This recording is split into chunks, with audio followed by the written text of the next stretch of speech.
નમસ્કાર, હું છું દિલીપ ત્રિવેદી. નેશન પ્લસમાં આપનું સ્વાગત છે. સમાચારો જોઈએ વિસ્તારથી. તો સરકારી ભરતીની પરીક્ષાઓમાં છેતરપિંડી અટકાવવા માટે સંસદના બંને ગૃહમાં પસાર કરવામાં આવેલા જાહેર પરીક્ષા બિલ 2024ને રાષ્ટ્રપતિ દ્રૌપદી મુર્મુએ મંજૂરી આપી દીધી છે. બજેટ સત્રમાં આ બિલ લોકસભા અને રાજ્યસભામાં પસાર કરવામાં આવ્યું. સરકાર આ બિલ થકી ભરતી પ્રક્રિયા અને પરીક્ષામાં વધુ પારદર્શિતા, નિષ્પક્ષતા અને વિશ્વસનીયતા લાવવા માંગે છે. કેન્દ્ર સરકાર સત્તાવાર ગેઝેટમાં નોટિફિકેશન દ્વારા નક્કી કરવામાં આવેલી તારીખથી તેને અમલમાં લાવશે. આ બિલ હવે રાષ્ટ્રપતિની મંજૂરી સાથે એક અધિનિયમ બની ગયું છે. તે જાહેર પરીક્ષાઓના સંબંધમાં અનેક ગુનાઓને વ્યાખ્યાયિત કરે છે. આ ગુનામાં 3 થી 5 વર્ષની જેલની સજા અને 10 લાખ રૂપિયાના દંડ સુધીની જોગવાઈ છે.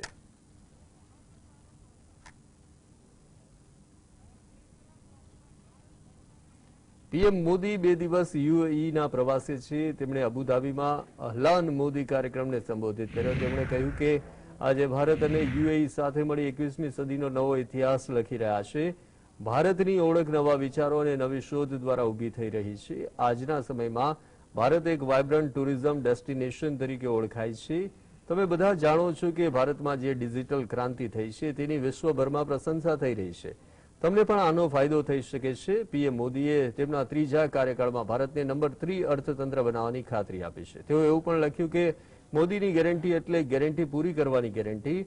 અમે લોકોનું જીવન ધોરણ સુધારવા અને તેમની સમસ્યાઓ ઘટાડવા માટે સતત કામ કરી રહ્યા છીએ. भारत और यूएई मिलकर 21वीं सदी का नया इतिहास लिख रहे हैं और इस इतिहास का बहुत बड़ा आधार आप सभी मेरे साथी हैं। आप यहां जो मेहनत कर रहे हैं उससे भारत को भी ऊर्जा मिल रही है। दोनों देश साथ मिलकर चले हैं, साथ मिलकर आगे बढ़े। आज यूएई भारत का तीसरा बड़ा ट्रेड पार्टनर है। आज यूएई 7वां बड़ा इन्वेस्टर है। પીએમ મોદી યુએઈની મુલાકાતે છે. યુએઈના રાષ્ટ્ર પ્રમુખ શેખ મોહમ્મદ બિન ઝાયદ અલ નાહિયાન અને પીએમ મોદીએ 1-to-1 અને પ્રતિનિધિ મંડળ સ્તરની વાતચીત કરી. તેઓએ દ્વિપક્ષીય ભાગીદારીની સમીક્ષા કરી અને સહકારના નવા ક્ષેત્રની ચર્ચા કરી. દ્વિપક્ષીય બેઠક બાદ પીએમ મોદીએ જણાવ્યું કે આ ખુશીની વાત છે કે આજે આપણે દ્વિપક્ષીય રોકાણ સંધિ પર હસ્તાક્ષર કર્યા. હું માનું છું કે આ G20 માટે મોટા સમાચાર હશે કે ભારત અને યુએઈ યોગ્ય દિશામાં આગળ વધી રહ્યા છે. તો ભારતીય સમુદાયને સંબોધિત કરતા સમયે પીએમ મોદીએ કહ્યું કે સમગ્ર વિશ્વમાં ડિજિટલ ઇન્ડિયાના વખાણ થઈ રહ્યા છે. યુપીઆઈ ટૂંક સમયમાં સંયુક્ત અરબ અમીરાતમાં લોન્ચ થવા જઈ રહ્યું છે. આનાથી યુએઈ અને ભારતના ખાતાઓ વચ્ચે સિમલેસ ટ્રાન્ઝેક્શન શક્ય બનશે. તમે ભારતમાં તમારા પરિવારના સભ્યોને વધુ સરળતાથી પૈસા મોકલી શકશો.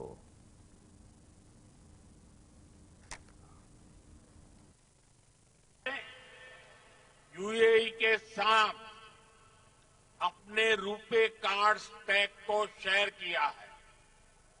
इससे यूएई को अपना डोमेस्टिक कार्ड सिस्टम डेवलप करने में मदद मिली है और जानते हैं भारत के सहयोग से बने कार्ड सिस्टम का यूएई ने क्या नाम रखा है? यूएई ने नाम रखा है जीवन. કોંગ્રેસના પૂર્વ અધ્યક્ષ સોનિયા ગાંધીએ રાજસ્થાનમાંથી ઉમેદવારી નોંધાવી રાજ્યસભામાં જવાનો નિર્ણય લીધો છે. તેઓ પ્રથમવાર રાજ્યસભામાં જશે. સોનિયા ગાંધીએ રાહુલ ગાંધી અને મલ્લિકાર્જુન ખડગે સાથે બુધવારે ઉમેદવારી પત્ર ભરવા જવાના છે. દેશમાં 15 રાજ્યોમાં 56 રાજ્યસભા બેઠકો પર 27 ફેબ્રુઆરીએ ચૂંટણી યોજાવાની છે અને તે જ દિવસે પરિણામ જાહેર થવાનું છે. આ 56 બેઠકોમાં રાજસ્થાનના 3 બેઠકો માટે પણ ચૂંટણી યોજાશે. રાજ્યસભા ચૂંટણી માટે ઉમેદવારી પત્ર ભરવાની પ્રક્રિયા શરૂ થઈ ગઈ છે. ઉલ્લેખનીય છે કે પૂર્વ વડાપ્રધાન મનમોહનસિંહ રાજસ્થાનથી રાજ્યસભાના સભ્ય તરીકે ચૂંટાઈને આવ્યા હતા. તેમણે આ વખતે સભ્ય બનવાનો ઇનકાર કરી દીધો છે. તેમનો કાર્યકાળ સમાપ્ત થતો હોવાથી આ બેઠક ખાલી થવાની છે. કોંગ્રેસ આ સુરક્ષિત બેઠક પર ચૂંટણી માટે નવા ઉમેદવારની જાહેરાત કરવાની હતી, તેથી સોનિયા ગાંધીના નામ પર મંજૂરીની મહોર મરાઈ ગઈ છે.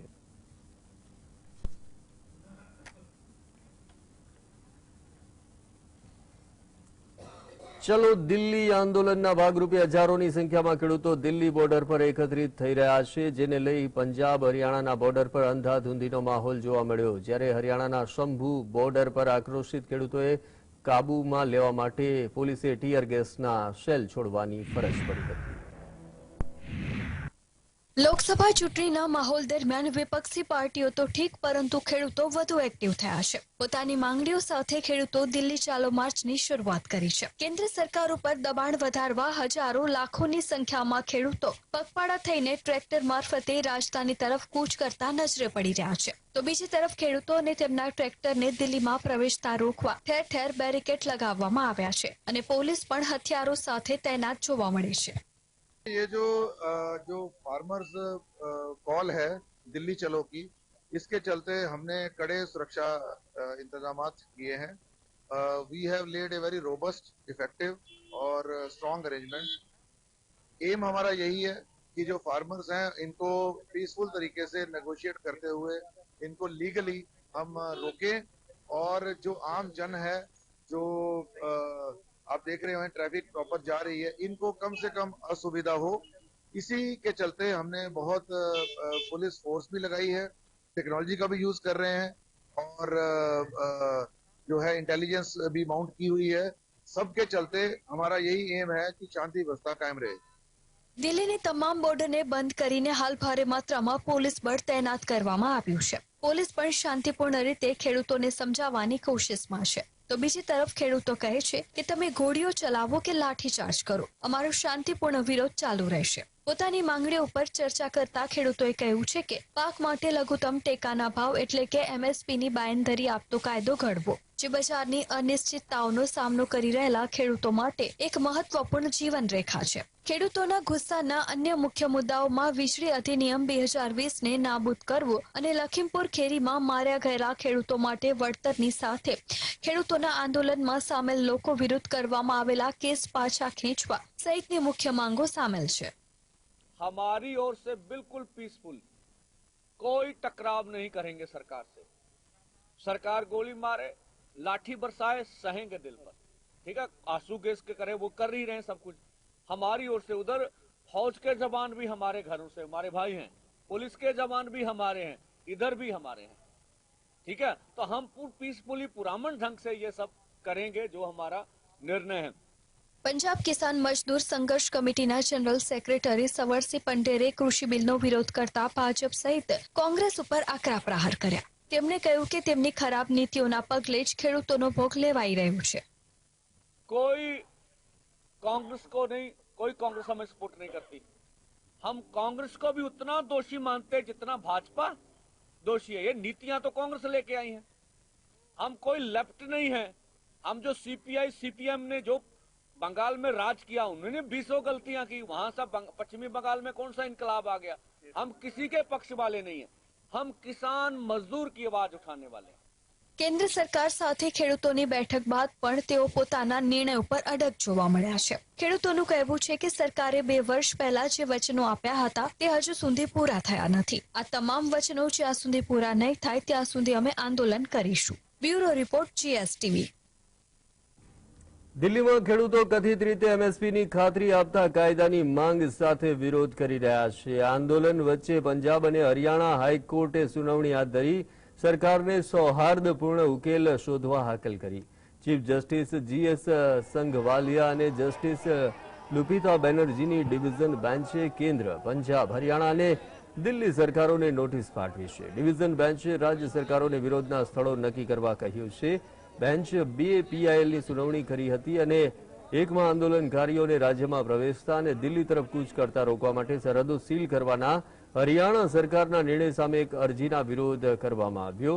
બીજી અરજી ખેડૂતો વિરુદ્ધની છે, જેમાં જણાવાયું છે કે ખેડૂતોએ રાજ્ય અને રાષ્ટ્રીય ધોરીમાર્ગો અનઅધિકૃત રીતે બ્લોક કરી દીધા છે. કોર્ટે કહ્યું કે ખેડૂતો ભારતના નાગરિક હોવાથી તેમને દેશમાં મુક્તપણે ફરવાનો અધિકાર છે. કોર્ટે કહ્યું કે રાજ્ય સરકારની ફરજ છે કે તે પોતાના નાગરિકોની સુરક્ષા કરે. આ કેસની વધુ સુનાવણી હવે 15મી ફેબ્રુઆરીએ હાથ ધરાશે.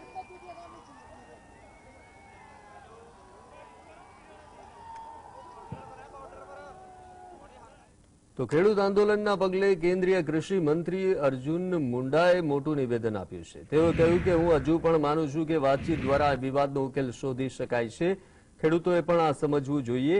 સરકારને પ્રક્રિયાઓ અને માપદંડનું પાલન કરવું પડે છે. આવી બાબતો રાજ્ય સાથે પણ સંબંધિત હોય છે અને તેમની સાથે પણ આ મુદ્દે વાતચીત કરવી પડે છે. સરકાર પાસે એવી માહિતી છે કે કેટલાક લોકો વાતાવરણને ખરાબ કરવા માંગે છે. ખેડૂતોએ આ તત્વોથી સાવધાન રહેવાની જરૂર છે. કેન્દ્ર સરકાર ખેડૂતોના કલ્યાણ માટે કટિબદ્ધ છે. ઘણા મુદ્દાઓ પર સહમતિ બની ગઈ છે, જ્યારે કેટલાક મુદ્દાઓ પર ખુલ્લામાં ચર્ચા કરવા માટે પણ તૈયાર છીએ. આપણે ઉકેલો શોધવાના મુદ્દા પર કામ કરી શકીએ છીએ. कि इस तरह का स्थिति बने जिससे